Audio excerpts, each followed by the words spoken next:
Program TMMD ke-110 Kodim 0813 Bojonegoro telah selesai dilaksanakan.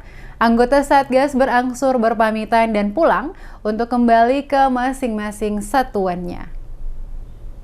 Terima kasih atas dukungannya. Selama ini saya mohon maaf kalau ada. Dalam pelaksanaan program TMMD di Desa Ngerancang dan Jatimulyo, berbagai giat fisik dan non-fisik telah selesai dilaksanakan. Hal itu berkat kerjasama yang baik antara anggota Satgas dengan warga setempat.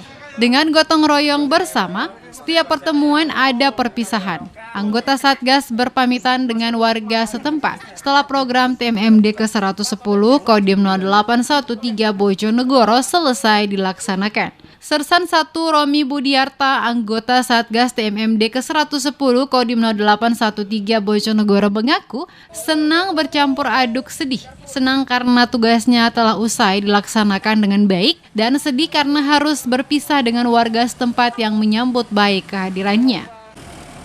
Kesan selama tinggal di sini, saya berserta rekan-rekan merasa senang karena telah yang punya rumah membantu ikhlas dan saya semangat dalam bekerja.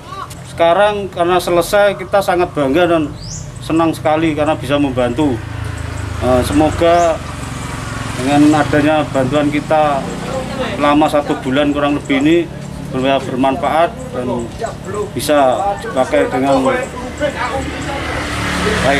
Saya sangat sedih dan ada bahagia karena kurang lebih 1 bulan ini yang punya rumah kayak keluarga sendiri, apa-apa makan, kopi termasuk dikasih semua. Sersan 1 Romi menambahkan dengan berbagai giat fisik dan non-fisik yang dilakukan anggota Satgas selama di desa tersebut dapat bermanfaat bagi seluruh warga setempat.